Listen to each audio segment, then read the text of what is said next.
This is the Balance Dilemma. We tackle the often uniquely, but not always, female dilemma, managing life, work, family, and self. I'm Maura Carlin. And I'm Christie Derrico. At the Balance Dilemma, we speak with women and men to hear their balanced stories.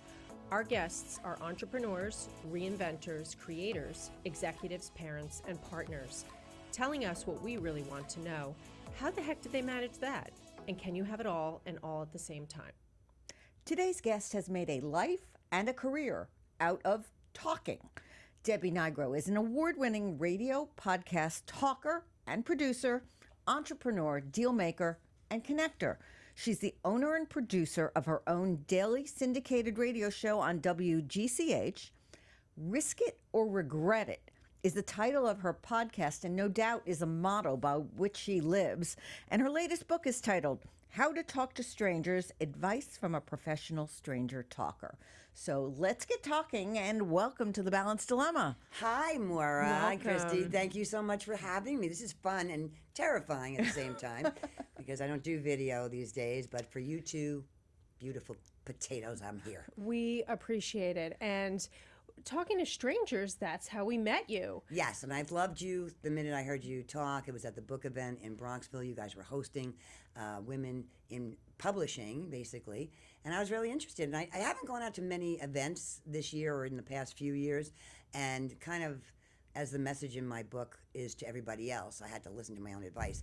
It's time to start connecting back in person with people. So I pushed myself to come, and that's how we met, and I'm glad I came. Right, that was a room full of women, female writers. Fabulous. Women and the power of the word, the written word. Yeah, things. that's what it was, the power of the written word. That's right. Yeah, it was great. And we had a friend in common, Lauren Stevens. Well, actually, I met her for the first time that night because her friend, who's her, helps publicize her out in California, somehow is my friend.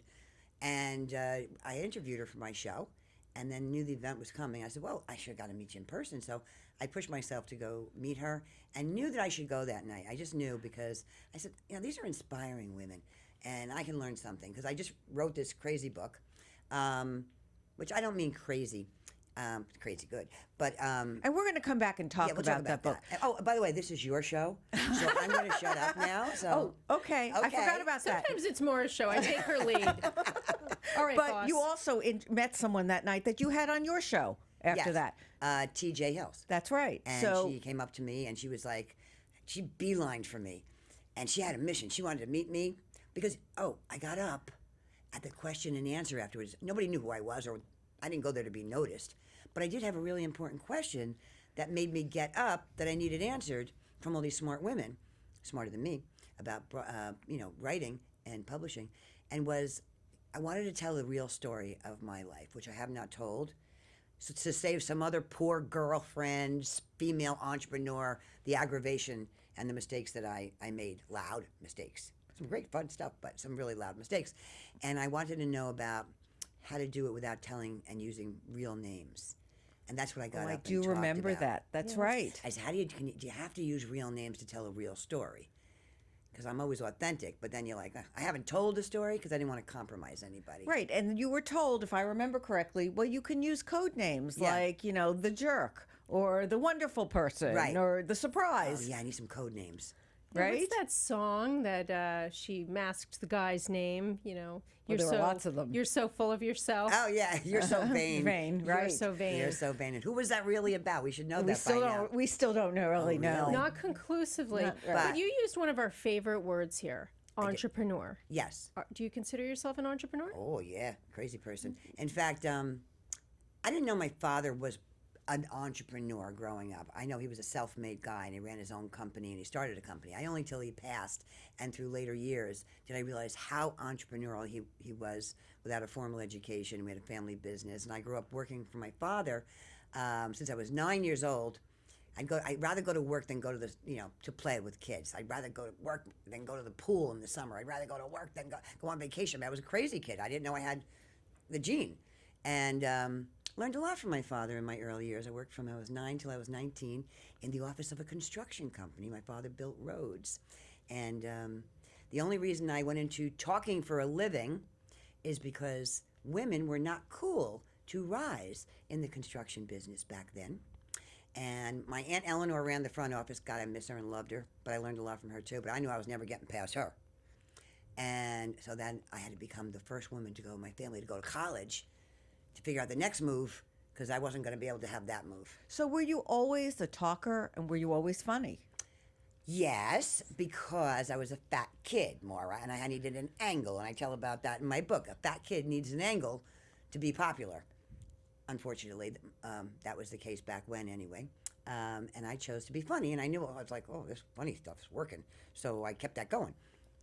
And that's when I realized that I could keep eating and keep talking, and we could work the whole thing out. So you went to college, and what did you do after that? Oh, what did I do after that? Oh, good question. I got my first job out of college in public relations in the Dick Clark Westchester Theater, which was the Westchester Premier Theater, which was before the Dick Clark. People had to come in and take over because everybody robbed the money from the first place. That wasn't very nice, and they needed an Apple Pie Chevrolet name to come in and redo this whole event venue. It was like, amazing who was there. So I was an assistant PR director, and I would get up in the morning first. I got a job as a news reporter. Wait, which came first? Oh, I got the PR job first. And my job was to get PR for very famous acts. I don't know, from the Charlie Daniels Band to Barry White to you name it. It was everybody coming in there. And I had to make sure Ellen, Judy, Collins, I had to make sure everything in their dressing room was what they wanted on the rider. I was cutting vegetable trays. I was buying wine. You have no idea what I was Sorting doing. the colors of Sorting M&Ms? the colors, M&Ms, getting a special kind of wine. The artists who travel have a thing called a rider, which requires you to kiss their butts in order to make them happy while they're performing at your place. I'd like one of those. Yeah, you need one. You need a rider for over here. Can I give that to my family? Yeah, give it to your family. Tell me what a crudité, fresh cut before you do every show, things like that. So as a result of being back and forth with the radio stations and promoting the guests, I once asked one day, I go, by the way, if you ever need a news person, the guy goes, oh, wait a minute, seriously? I go, yeah, I'm a news director. He goes, we just lost ours. Can you get here tonight?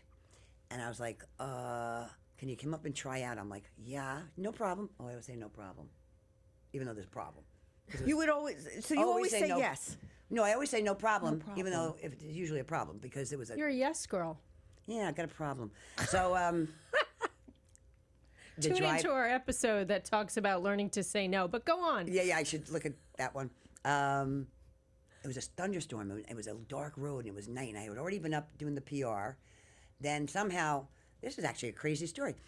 Thanks for reminding me. My girlfriends were all bartenders. They had cute little figures. They were making a lot of cash.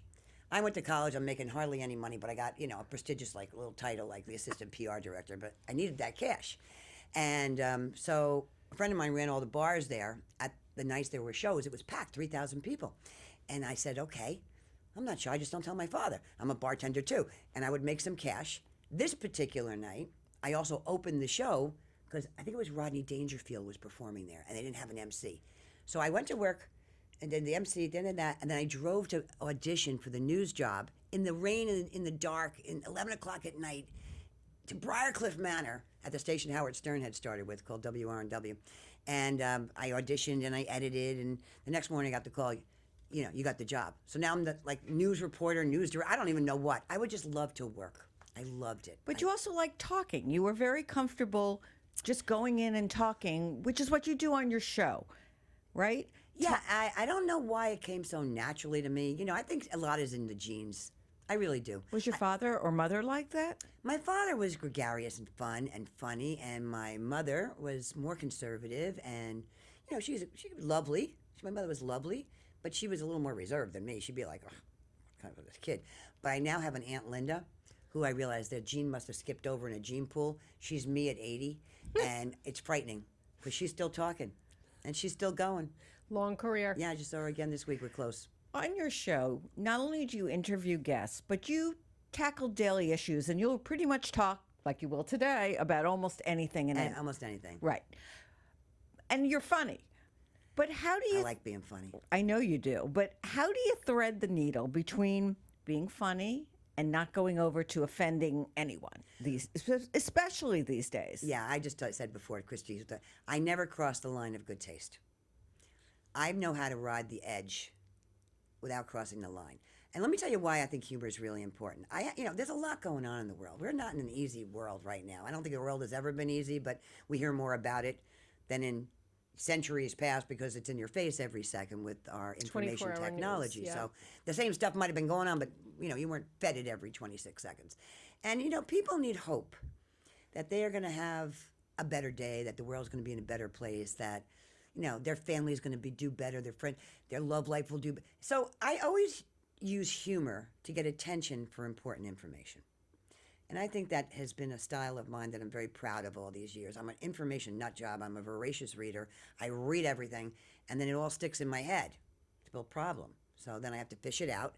And, I try and articulate and sum up what I think that I found interesting that I think others need to know. Well, we love books, so we need a list of a few recommendations, but you'll give us that offline and we'll have it in our notes. Yeah, so the Balanced Dilemma as a name of your show got my attention. And I didn't really get it until I started reading about you guys. You're right on the money about, how does everybody do their thing and balance it? So how do you? I mean, that's part of why you're the title here. of this book, The Working Mom on the Run Manual, a.k.a. What the Heck Happened to My Life. I mean, really, that's like our tagline. I should have just called it What the Heck Happened to My Life. Exactly. I don't know why, because now I'm the working grandma on the run. What the heck happened to my life? Grammy, I'm Grammy. I never really did it. I don't think anybody ever does it really well, because you can have it all, but you can't have it all working at full tilt all the time. So you got to be kind to yourself and realize that you're going to feel anxiety, because if you are trying to be all things to all people, good mother, good husband, good wife, good person in business, good friend, good relative, kind to people who need your help in the streets, good for the world. You just don't have all that time all the time. So something's got to give. And I remember vividly when I wrote that book and I was the working mom on the run, I would feel when I was with my daughter, who I love and value, my great creation, I would feel guilty I wasn't working. And when I'd be working, I'd feel guilty I wasn't with my daughter. So it was like I'm never really relaxed. I'm doing a little bit better job, but I have a problem saying no. So this Grammy thing is an exhausting reinvent of that working mom thing. So I have to ask you a question. I can completely relate to what you're describing, feeling a guilt when you're in mommy mode and feeling guilt when you're in work mode, thinking of the other. Right. How did you just accept that? Do you have any tips that worked for you with that struggle? I wrote a whole book of tips about that struggle. And I hated that book after I read it back recently. What the Heck Happened to My Life? Yeah, the Working Mom on the Run Manual. What I liked about the book is that it got me to talk about something nobody was talking about right then. And it made a lot of women feel good that somebody was talking about this, that it was really a challenge. I think the poor working moms now have it just as bad, if not worse, because you definitely need a 2-income family now. Childcare cost is prohibitive. Big issue, yep. So somebody's always got to stay back and be the parent if you're going to be a good parent. But you need the money, and who do you trust to leave your kids with? And that brings me to my current moment in life where I hate to say no to my daughter to come help her with the 2 grandkids when she's got to go work. My son-in-law is working. They moved an hour away. I'm on 684 cursing like, I can't believe I'm doing this. I'm on the phone. I'm trying not to text while I'm driving. I got things going on. And then when I get there, I can't think of another thing except making sure these kids stay alive on my dime. They're going fast. They're moving faster than the speed of light. And I'm not qualified. Oh, actually, I'm qualified. I'm just not covered for the injuries.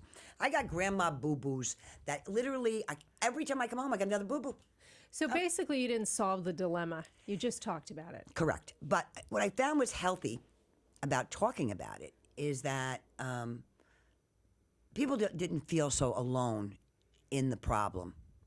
And I didn't realize how big a story it was until I held my book signing at a very interesting place. Oh, Maura, ask me where. Where? That's funny, you should ask. It's one of the things I'm most proud of because it was really out of the box. I decided to hold my book tour at 7-Elevens around the country. Wow. I know. So why? Because I knew working moms were not in a bookstore relaxed, chilling out. That's not where they were. They were driving by early in the morning, getting gas, getting food, picking up a snack, getting the last minute stuff they needed. Back then I threw in pantyhose, but where they Or maybe maybe even lunch for the kids. Yeah, lunch Breakfast, lunch, and dinner at 7-Eleven. Yeah. And 7-Eleven was trying to attract moms at the time. So we made a deal. Wow. And I used to write and produce short form features that would drive you to 7-Eleven, telling a little story in every feature. I was writing up the wazoo. But the book tour was very interesting to me. And they bought all the books and gave out free coffee and donuts between 7 and 9. Fathers were lined up of the daughters who needed to get the copy of the book. Women on their way to work. Friends. I mean, for another. You met real people. It was so rewarding. And they thanked me for writing that book. Now, I wouldn't say it was a real total crap book. I read it back now. It was very vapid, you know.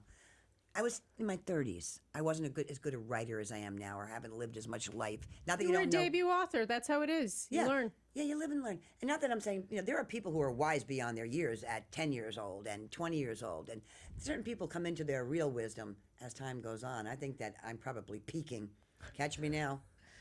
With good advice. That's so funny. I play a little game where we go with we go up to the country in the summer, and I try to feed my family on all the local stores, which includes a Stewart's, which is similar to a 7-Eleven. Stewart's? Any store but going to the supermarket. It's a little game. It's amazing the food you can get there. That's and funny. Nobody's the wiser, and they're all fed. Hey, have you been to the Chestnut Market recently on the Hudson River Parkway? Some of the best turkey sandwich I That's ever had in right. my life. Yep.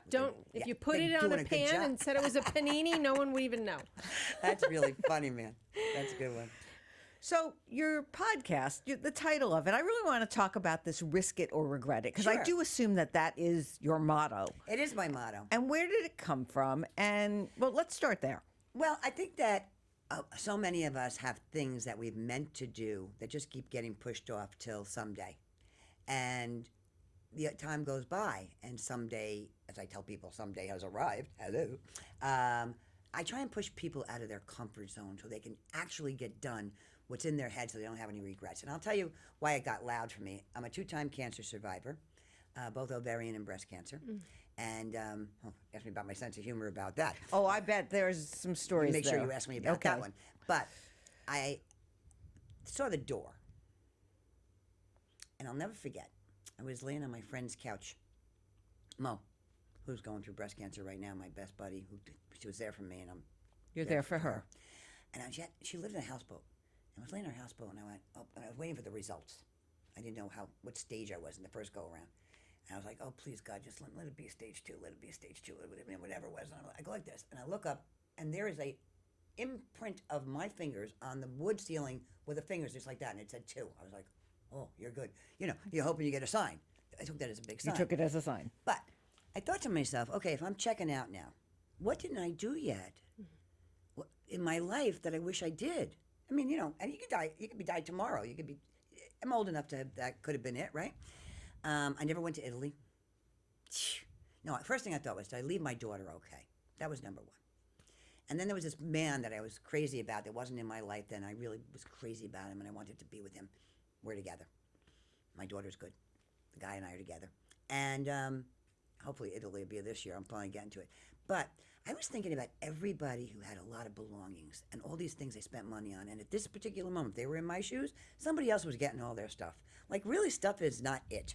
Like, what didn't you accomplish for yourself, that your soul, that you know, before you run out of time? So I want people to risk it and not regret it. And is there something that you do regret besides not going to Italy yet? But that's loud. I got to get to see my people. I understand. I mean, everybody's like, oh, I just get my 15th time to Europe. And I'm like, I can't get past Jersey. What is wrong with me? What is wrong? I mean, I obviously have traveled to many, many states. I've been to many states. I went to a lot of 20. The book tour for 7-Eleven was 28 states, 28 cities in 30 days. So what are some examples that you've heard of things on your show that people said were on the list? Oh. And what have they accomplished? What have you heard? Tell us about it. Well, I do instigate people to say, you know what, Debbie, I am going to take that trip, or I am going to write that book, I am going to start this business, I am going to listen to you, and I'm going to go out and meet some new people. The second book is very loud topically right now in the world. Loneliness is an epidemic in this country. I'm sorry to report that, but it's the Surgeon General who made a big story about it, kind of confirming what I was already seeing happening, which is why I wrote the book, is that people lost their way. Nobody knows how to talk to anybody in person anymore. Most people. And that is very true of the younger generation. I feel, and they always say the younger generation, and they really need some help because they didn't grow up the way our generation grew up and other generations where you saw people at work every day. You had work friends. You went to work, or you met people afterwards, or you attended the family functions, or your friends went out together, meeting people. It got weird, okay, for the generation that grew up on their phones. And I have these glasses here, and I don't know why I'm. And COVID. Yeah, and COVID. So COVID really did everybody in and changed the way people reacted to other humans. Some people don't like. I don't even like people anymore. Fine, bye. Politics didn't exactly help. Yes. I don't like you because I don't like what you're talking about. You know, that divided everybody. There's a long list of things. There's a long list. Long list. So I notice now people are starting to get back to wanting to connect in person, and it really matters because relationships, real good relationships, are made in person. How did we meet? In person. Well, If I didn't show up, I wouldn't be gravitational here. pull. We just knew you were in the clique. But I was in the clique, right? But you came over, and I want you to know you inspired me. I loved your pants that night, those like cropped sway things. I don't even remember. Oh, I remember because I just bought a pair. I go, Good. Oh, I got to find a pair of those pants like she had. The cropped, cute thing You pants. never know where inspiration will come from. Right. And you were lovely and darling, and I knew we were going to connect again, and here we are. So Yeah.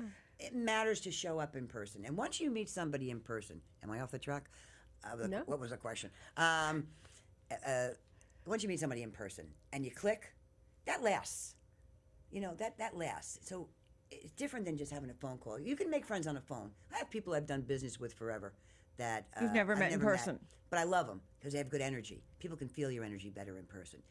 To your point of what I made people come out of their comfort zone and do, people have told me they have done crazy things like go out and start feeling good about connecting with people in person and not taking chance encounters for granted and coming back to report to me. Well, networking has been a thing we've talked about as a burden for women, and especially for working mothers. How do I fit in networking? I'm supposed to climb the corporate ladder and meeting people and squeeze in networking on top of everything else.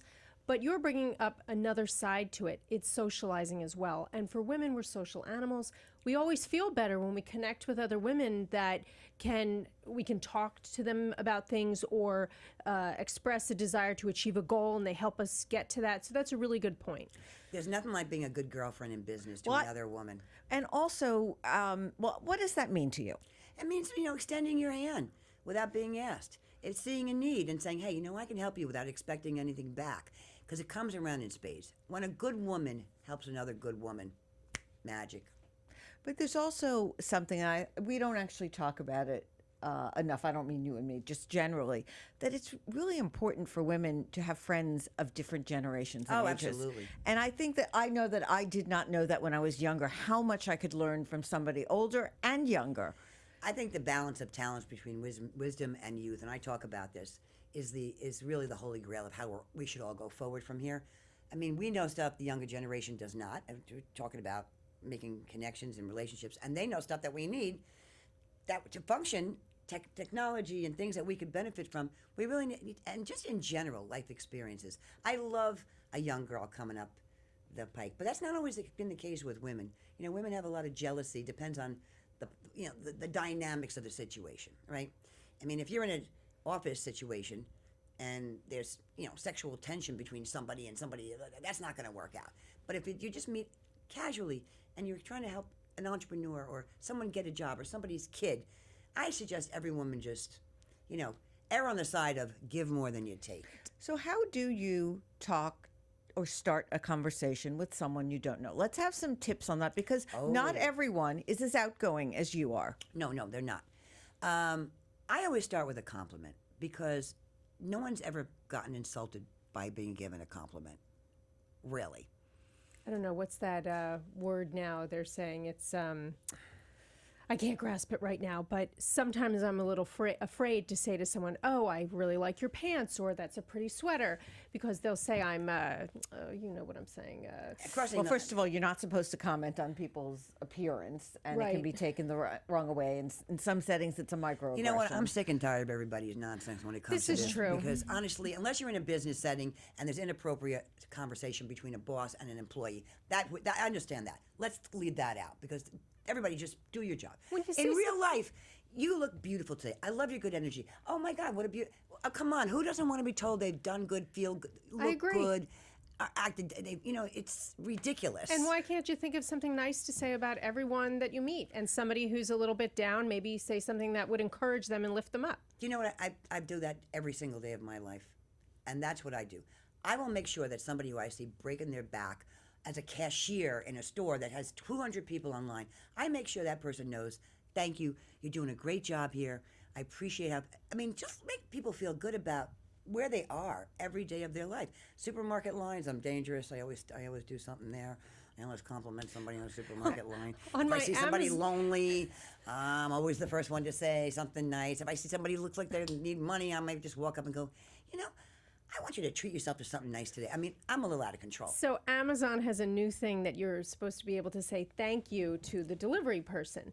And it's not just for a tip. It was to say, I really appreciate it. It has I couldn't figure out where in the app to do it, but I thought it was a great idea. Yeah, it is a good idea. Because when they bring these things to my house, they're helping me do something I don't want to do. Right. And I would like to say thank you. I think people just want to know they're showing up okay.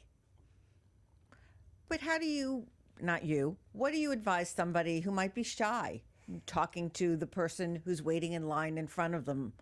I just, I do say start with a compliment or something that, it's kind of, doesn't have to go past that. But sort of practice it on a regular basis. If you start to do something, I like to stack, I don't know who came up with this idea, but it's a great idea. To create a new habit, you have to stack it on an old habit, okay?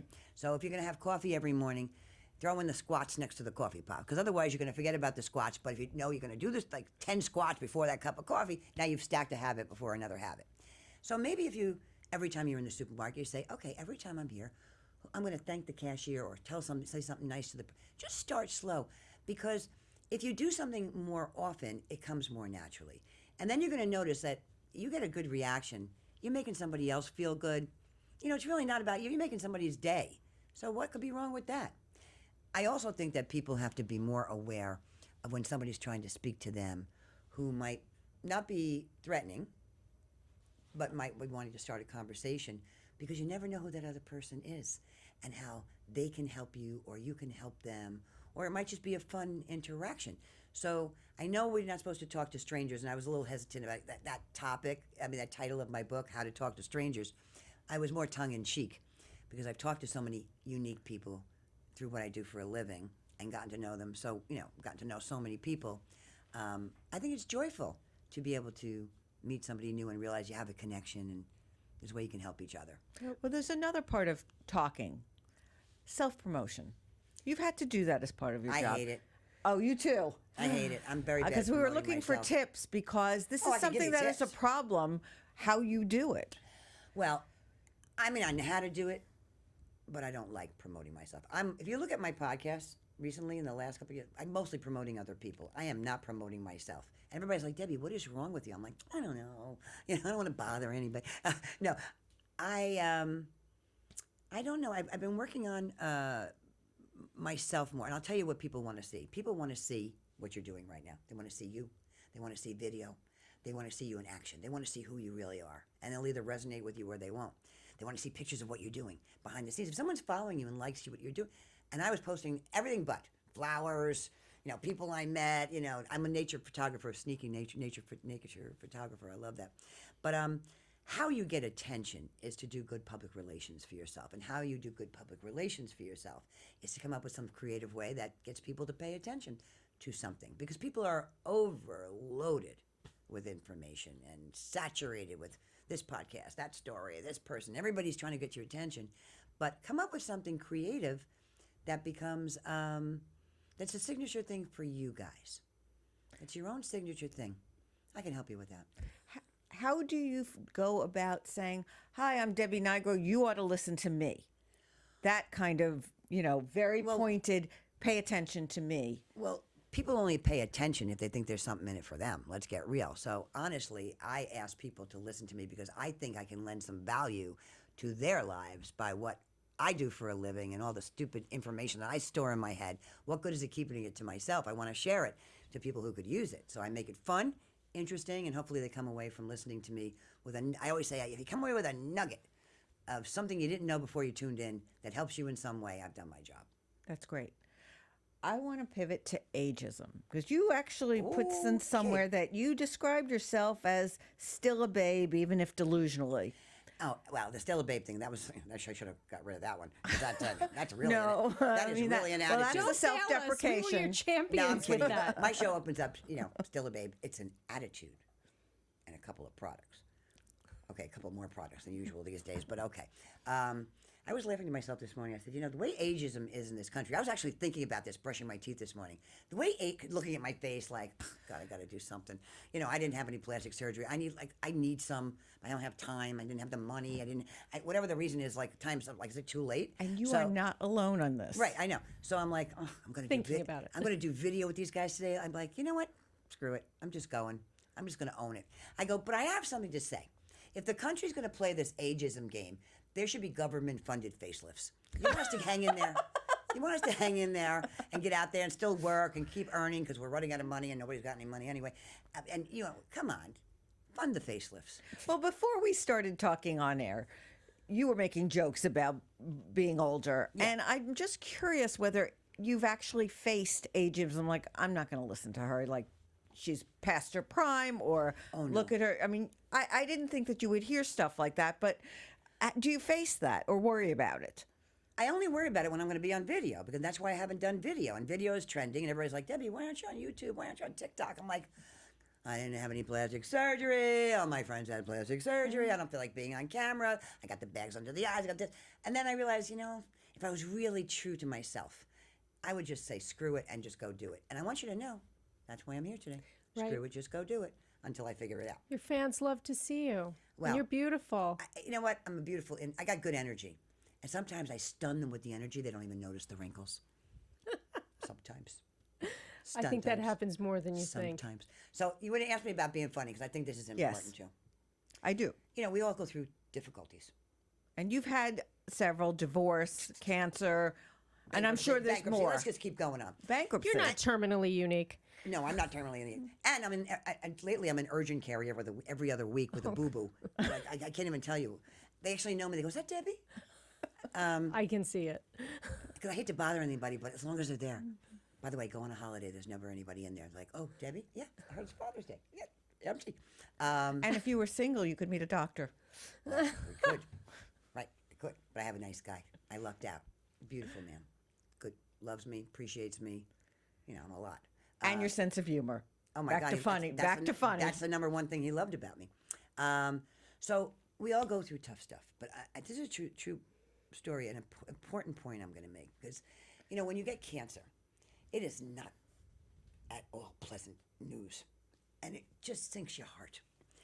And it sinks your heart because it's not only for yourself, but everybody you love. And then you're going to make it. And then you just want to do anything the doctors tell you that you have to do to make it. But there's one little piece of the puzzle that's critical, and that's your attitude. And this has been proven to me in real time by me and many nurses who told me this, okay? So I would show up at Memorial Sloan Kettering, bald from the chemo, wig. I had 2 wigs, different names. One was very nice. One was she was a hussy. The slutty wig. The slutty wig. The personalities of Debbie. Angelica was very nice. She went to work, and then there was Gigi. Whew, she was rough to tame.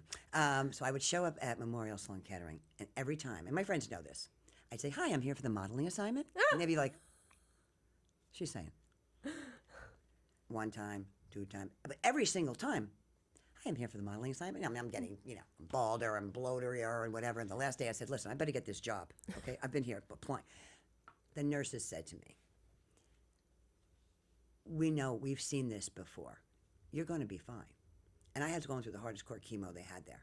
One over here, one over there, it was disgusting. I mean, they were amazing, but the process is disgusting. And lots of after effects from chemo, by the way. You got chemo brain, just like thinking through sludge, trying to talk radio, doing that, which I did. And my sponsor stayed with me. That I had oh, God. Anyway, my point, and I did a lot of homework on this. Thoughts change your cells.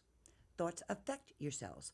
Positive thinking, if you think you're going to be okay, that's a really powerful signal to your body internally that doesn't make any sense, except it makes perfect sense.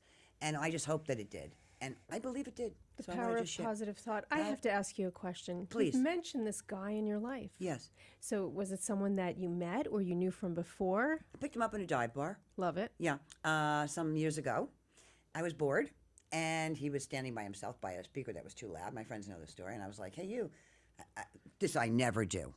I never approach a guy that I think is good looking my whole life. You know how bold I am, right? Business, yes. And I talk about it in the book. Personal, no.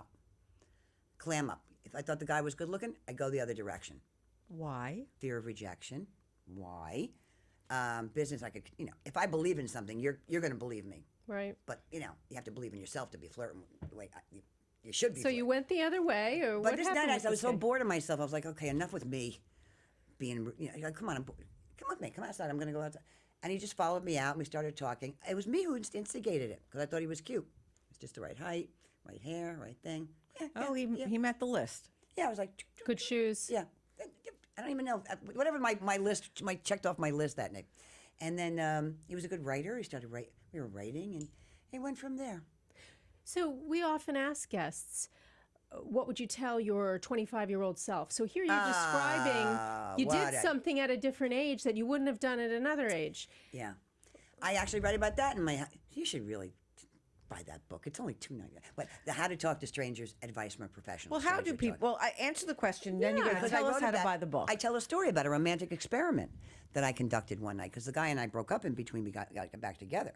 And I was very heartbroken, and I didn't see anybody for a long time. Then one night I decided to go out and flirt with everybody.